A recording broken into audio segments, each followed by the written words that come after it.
Students, I hope you all are well. Today I am going to explain you the next part of chapter 4, the fight यानी लड़ाई. Before this, I have told you that two friends, Felix and Antonio. Felix और Antonio दो best friends थे. उन्हें एक championship के final round के लिए एक दूसरे से ही लड़ाई करनी थी ताकि वो अपना जो बॉयज़ क्लब था उसे रिप्रेजेंट कर सके. जो भी विनर होगा वही उसे रिप्रेजेंट करेगा. तो उन दोनों को आपस में फ़ाइट करनी थी. वो बेस्ट फ्रेंड्स थे, इसलिए वो डिसाइड करते हैं कि हम एक दूसरे को बिल्कुल नुकसान नहीं पहुंचाएंगे और बिल्कुल हम स्ट्रेंजर्स जो अजनबी हैं उनकी तरह बिहेव करेंगे. किसी को पता नहीं लगने देंगे कि हम एक दूसरे के बेस्ट फ्रेंड्स हैं. और हम जो फाइट होगी उसमें भी ऐसा ही शो करेंगे और हम एक दूसरे को बिल्कुल भी हर्ट नहीं करेंगे. Let's see what happens next.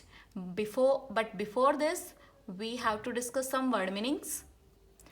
Escorted, it means accompany, सुझाव. Stairwell, it means a set of stairs and its surrounding walls. Stairs meaning होता है सीढ़ियाँ. सीढ़ियाँ और उसकी चारों तरफ की जो दीवारें होती है उन्हें कहा जाता है stairwell. Robbed of path, it means to enclose an area using ropes. किसी एरिया को रस्सियों की सहायता से बंद कर देना. इट मीन्स उसके चारों तरफ रस्सियाँ बांध देना. Usually because of danger. किस लिए बांधी जाती हैं ये? खतरे की वजह से. अगर कहीं खतरा हो तो वहाँ पर रस्सियाँ लगाकर बांध दिया जाता है. Exploded, it means blow up, विस्फोट. Via, it means by the way of, के द्वारा. बाउड, it means bend, झुकना. gracefully, it means beautifully. acknowledgement, it means accept या स्वीकृति. cheering, it means shouting for joy, खुशी के लिए जो चिल्लाया जाता है, वाह वाही करना. shook, it means upset और vibrate. aware, it means having knowledge, किसी चीज़ के बारे में जानकारी रखना, जागरूक होना या सचेत होना. Fire escape, it means a staircase used for escaping from a building on fire. किसी बिल्डिंग को फायर से बचाने के लिए जो रास्ता बनाया जाता है, एग्जिट गेट जो बनाया जाता है, that is fire escape. Now let's see the para 16. I have explained you. Now let's see para 17. The days in training passed much too slowly. जो ट्रेनिंग के डेज थे वो बहुत ही धीरे गुजर रहे थे. Although they kept out of each other's way, यद्यपि वो जो एक दूसरे का रास्ता था उससे बाहर थे. इट मीन्स वो बिल्कुल स्ट्रेंजर्स की तरह बिहेव कर रहे थे. They were aware of each other's progress via the ghetto grapevine. Grapevine मैंने बताया था नेटवर्क होता है. इट मीन्स जो भी बॉक्सिंग से रिलेटेड लोग थे उनके द्वारा उन्हें एक दूसरे की प्रोग्रेस के बारे में, कि वो लोग किस चीज़ की प्रैक्टिस कर रहे हैं, कहाँ जा रहे हैं, किस तरीके से वो अपनी ट्रेनिंग ले रहे हैं, इसके बारे में वो बिल्कुल अवेयर थे. एक दूसरे के बारे में वो पूरी नॉलेज रख रहे थे. Large posters plastered all over the walls of local shops announced the fight between Antonio Cruz and Felix Vargas as the main match. बहुत बड़े बड़े जो पोस्टर्स थे उन्हें प्लास्टर्ड किया गया था. जो भी दुकानें थी, लोकल जो शॉप्स थी वहाँ की, उस सिटी की, उन दुकानों पर उनके पोस्टर लगाए गए थे और ये अनाउंस किया गया था कि जो मेन फाइट है, जो मेन मैच है, वो एंटोनियो क्रूज और फेलिक्स वर्गास के बीच में होने वाला है. The fight had created great interest in the neighborhood. जो फाइट थी वो आस पड़ोस में बहुत ही ग्रेट इंटरेस्ट का क्रिएट कर रही थी. बहुत ही ज़्यादा लोगों की रुचि उसमें बनी हुई थी. Antonio and Felix were well liked and respected. Antonio और जो फेलिक्स थे वो बहुत ही जाने पहचाने बॉक्सर थे और बहुत ही रेस्पेक्ट किए जाता था, बहुत ही पसंद किए जाते थे लोगों के द्वारा. Each had his on loyal following. उन दोनों की ही अपनी लॉयल फॉलोइंग का मतलब फॉलोइंग का मीनिंग होता है यहाँ पर उनके जो फैंस थे, जो उन्हें चाहने वाले थे, उनके अपने अपने अलग अलग फैंस थे, अपने अपने फैंस थे। The fight was scheduled to take place in Tompkins Square Park. जो फाइट थी वो टॉम्किंस स्क्वायर पार्क एक प्लेस है वहाँ पर होने वाली थी, वहाँ शेड्यूल की गई थी। The gymnasium of the boys club, जो बॉयज़ क्लब था जिसे वो रिप्रेजेंट करने वाले थे, उसके जिम्नेजियम वो बिल्डिंग होती है जहाँ पर एक्सरसाइज से रिलेटेड थिंग्स रखी होती है, was not large enough to hold all the people who were sure to attend. जो लोग उस फाइट को अटेंड करना चाहते थे, उसे देखना चाहते थे, उन्हें होल्ड करने के लिए जो बॉयज़ क्लब था वो वहाँ पर स्पेस नहीं था, वहाँ पर पर्याप्त जगह नहीं थी कि वहाँ पर बहुत सारे लोग इकट्ठे होकर मैच देख सकें। In Tompkins Square Park everyone who wanted could view the fight. Tompkins Square Park, वहाँ पर जो भी चाहे वो उस फाइट को देख सकता था, वेदर फ्रॉम रिंग साइड और विंडो, फायर एस्केप्स और रूफ टॉप्स। क्योंकि जो टॉम्किंस स्क्वायर पार्क था वो ऐसे प्लेस पर था कि लोग अब रिंग साइड से, खिड़कियों से, या जो फायर एग्जिट थे वहाँ से, या रूफ टॉप से यानी छतों के ऊपर से भी उनकी फाइट को देख सकते थे। The local junior high school across from Tompkins Square Park served as the dressing room for all the fighters. जो वहाँ की लोकल जूनियर हाई स्कूल थी टॉम्किंस स्क्वायर पार्क में, उसने जो फाइटर्स थे उन्हें ड्रेसिंग रूम प्रोवाइड करवाए थे। मतलब जो ड्रेसिंग रूम थे फाइटर्स के लिए वो उस जूनियर हाई स्कूल में बनाए गए थे। The loud speakers blared into the open Windows.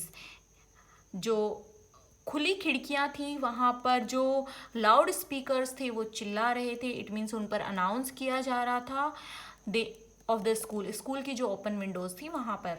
There were speeches by dignitaries जो सम्मानित लोग हैं, ऑनरेबल पर्सन्स हैं, उनके द्वारा स्पीच दी जा रही थी।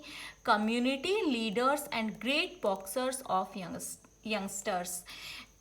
कम्युनिटी लीडर्स थे वहाँ पर, ग्रेट बॉक्सर्स थे जो कि युवा थे, यंग थे, उनके द्वारा स्पीच दी जा रही थी, अनाउंस किया जा रहा था, और स्पीकर जो स्कूल की विंडोज़ थी वहाँ पर लगाए गए थे। This great day was in the tradition of champions emerging from the streets of the lower east side।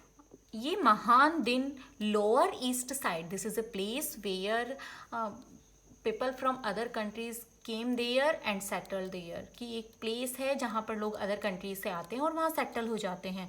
तो लोअर ईस्ट साइड, यह जो महान दिन था ये लोअर ईस्ट साइड की परंपरा में था कि वहाँ पर जो चैम्पियंस है वो वहाँ की गलियों से गुजरते थे। Felix was accompanied from the classroom by a dozen fans in white T shirts with the word Felix across their fronts. Felix जो है लगभग 1 डज़न फैंस के साथ में, उसके जो प्रशंसक थे उनके साथ में क्लासरूम में था, जिन्होंने वाइट टी शर्ट्स पहनी हुई थी और उनके फ्रंट पर फेलिक्स लिखा हुआ था। जो फेलिक्स है उसके नेम को बोल्ड लेटर्स में लिखा गया था, उनके फैंस ने वो टी शर्ट्स पहनी हुई थी। Antonio was escorted down a different stairwell and guided through a roped off path।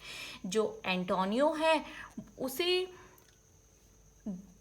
जो डिफरेंट स्टेयरवेल थे, जो सीढ़ियों की तरफ का पार्ट था, वहाँ से एक रॉब्ड ऑफ रास्ते की तरफ गाइड किया गया था। इट मीन्स उसे वहाँ पर ड्रेसिंग रूम दिया गया था। एज आई टोल्ड यू कि जो बॉक्सर्स थे, जो फाइटर्स थे, उन्हें स्कूल के रूम्स में रखा गया था, उन्हें वहाँ पर ड्रेसिंग रूम प्रोवाइड करवाए गए थे। तो फेलिक्स एक रूम के अंदर लगभग अपने डजन फैंस के साथ में वाइट टी शर्ट जिन्होंने पहनी हुई थी उस पर फेलिक्स लिखा हुआ था। और एंटोनियो को एक डिफरेंट प्लेस पर रखा गया था जो सीढ़ियों के आसपास का एरिया था वहाँ पर, और वहाँ पर रस्सियों के द्वारा उस वे को बंद किया हुआ था। As the two climbed into the ring, जैसे ही वो दोनों आकर रिंग के अंदर जाते हैं, रिंग वो एरिया होता है जहाँ पर फाइट की जाती है। The crowd exploded with roar, जो भीड़ है वो बहुत जोर से चिल्लाती है, एक्सप्लोड करती है, विस्फोट होता है उनके चिल्लाने का, रोर का। Antonio and Felix bowed gracefully and raised there arms in acknowledgement. Antonio और फेलिक्स दोनों ही ग्रेसफुली, बहुत ही शालीनता से वो दोनों झुकते हैं और अपने हाथों को ऊपर उठाते हैं, एक्सेप्ट करते हैं लोगों के अभिवादन को, जो लोग उनको चीयर कर रहे थे उसे वो एक्सेप्ट करते हैं। आपने देखा होगा जो मैच आते हैं टीवी पर, उनमें भी जो बॉक्सर्स हैं वो ऐसा ही करते हैं।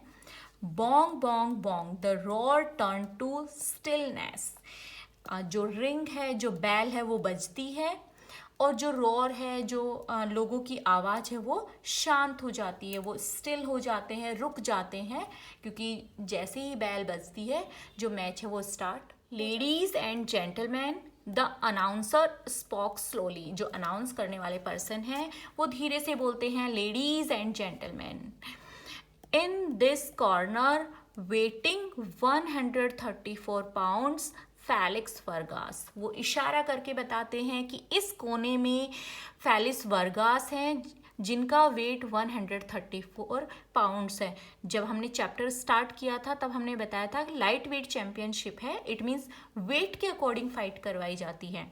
And in this corner waiting 133 pounds Antonio cruise, और इस कोने में एंटोनियो क्रूज हैं 133 पाउंड्स वेट के साथ में। The winner will represent the boys club in the tournament of championship the golden gloves, कि जो गोल्डन ग्लव्स की चैंपियनशिप होगी उसमें बॉयज़ क्लब को जो भी यहाँ पर विनर होगा वो उसमें इस टूर्नामेंट को रिप्रेजेंट करेगा। इट मीन्स यहाँ एंटोनियो और फेलिक्स में से जो भी विनर होगा वो बॉयज़ क्लब को गोल्डन ग्लव्स चैंपियनशिप में रिप्रेजेंट करेगा। There will be no draws, यहाँ पर कोई ड्रॉ मैच नहीं होगा। इट मीन्स या तो डिसीजन फेलिक्स के फेवर में जाएगा या फिर एंटोनियो के फेवर में जाएगा, दोनों में से किसी एक को ही जीतना होगा, दोनों को ड्रॉ नहीं किया जाएगा, दोनों को विजेता नहीं बनाया जाएगा। मे द बेस्ट मैन विन, हो सकता है कि जो बेस्ट मैन होगा, ये प्रार्थना करते हैं, विश करते हैं कि जो बेस्ट होगा वही जीतेगा। द चीयरिंग ऑफ क्राउड शुक, जो चीयरिंग क्राउड थी वो फिर से शुक हो जाती है। इट मीन्स सैड हो जाती है कि क्योंकि उनके तो दोनों ही फेवरेट थे, किसी एक को ही सेलेक्ट किया जाएगा तो वो थोड़े अपसेट हो जाते हैं। The window panes of the old building surrounding Tompkins Square Park, जो ओल्ड बिल्डिंग्स थी टॉम्किन स्क्वायर पार्क की, जो चारों तरफ से विंडो पैन से घिरी हुई थी, वहाँ पर जो चीयरिंग पर्सन्स थे, जो खुशी से चिल्ला रहे थे लोग, वो थोड़े अपसेट हो जाते हैं।